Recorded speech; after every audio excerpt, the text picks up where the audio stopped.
I'm also left wondering why this guy apparently lives inside of a clock tower. My guess is that, given what the rest of this comic looks like, the artist just got bored after drawing the scene in the guy's bedroom where it would be a bit more visually mundane and make significantly more sense.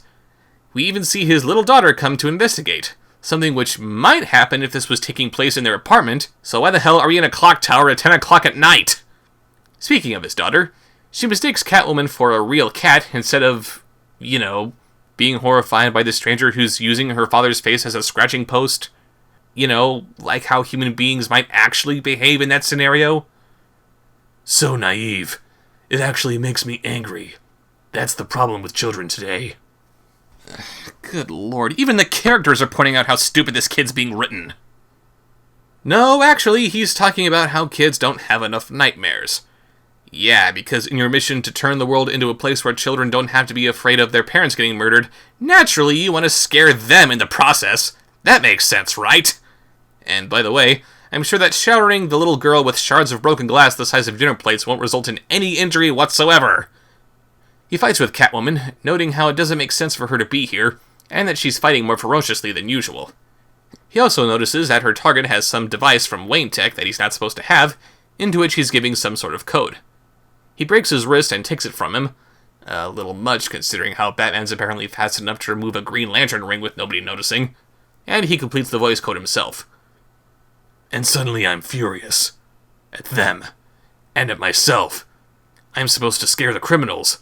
But to these people, I look like a villain. And why does he look like a villain? Because that code he finished saying was the activation code for a bunch of giant killer robots that he sicks on Catwoman. 1. Why is Wayne Tech building killer robots? 2. Why did Bruce Wayne authorize the building of these killer robots, which he must have done, otherwise how the hell did he know this activation code? 3. Why do they look like cyberpunk zombies? 4. Why is Batman sicking killer robots on Catwoman? Isn't this like dropping a nuclear strike on a purse snatcher? And then Superman bursts onto the scene. And why didn't he get here before Batman did? And not only is he too afflicted with Youngblood's disease, but he's also wearing his t-shirt and jeans look from his first run of Action Comics. Not only does this make his costume on the cover a lie, but it's also wrong since Superman didn't meet Batman until Justice League number 1, and in that comic, we see him already having abandoned his t-shirt and jeans for his Kryptonian jumpsuit, which he found in Action Comics number 7. Great continuity! Superman quickly disables all the robots. I fought bullies, mobsters, and neo-Nazis, but this might be my first real monster. A murderer dressed up as a bat. I could point out how the would-be murder victim's wounds look like they might be more affiliated with that woman over there with the pointy fingernails, but then that guy who dresses up like a bat did just summon a whole bunch of killbots, so yeah, he just might be your first monster. Batman throws a grenade at Superman's feet, causing him to fall to the sidewalk below.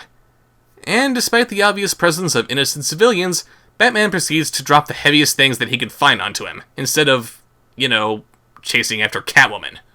Speaking of Catwoman, apparently her murders weren't really coming from her, but from this fire, lightning, ghost thing that's been possessing her. I guess it got bored and took her body for a joyride when it realized that Johnny Thunder wasn't going to be around in the DC reboot. And we plainly see Catwoman's nipples in this shot. Because Catwoman isn't objectified in her own books, I guess. Anyway, this Thunderbolt thing leaves Catwoman's body because... I don't know. Batman then falls to meet Superman. Superman flies up to meet Batman, and the fire ghost thing narrates as it watches. So young, so angry, so raw, so perfect. And by perfect, I guess it means how it's perfect poster fodder for the next dozen of American remakes of Japanese horror films. Batman colliding with Superman somehow creates an explosion, and they both disappear.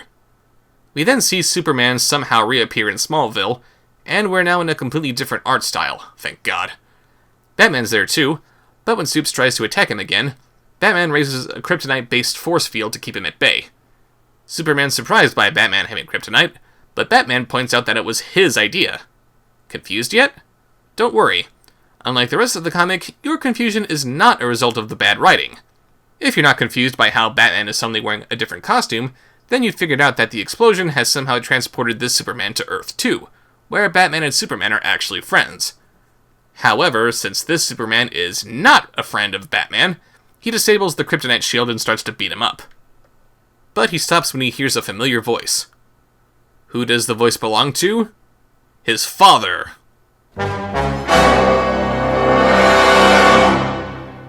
And we see that lightning thing from before, I think, except it now has a red face, black hair, and what looks like some kind of a green cloak, as it says, "Just perfect." Well, I'm glad you thought it was perfect, because this comic is anything but. The art is beautifully executed, but the direction behind it is too many flavors of what the hell. Batman's an apathetic dick who only seems to want to help people when it's convenient for him, and when he does want to help people, he has no regard for the safety of those around him. Once again, we see Superman being portrayed as being a moron just because he's super strong. We have no idea what the main villain is, or why it's using Catwoman to kill Wayne Enterprises employees in Metropolis, and I'm not left feeling hopeful that its motivations will become more clear in future issues. And because it's a New 52 comic, of course that means that it has no idea when the hell it's supposed to be taking place! And as such, I find it only fitting to put this comic in a place where time and space are just as meaningless as it is in the DC universe.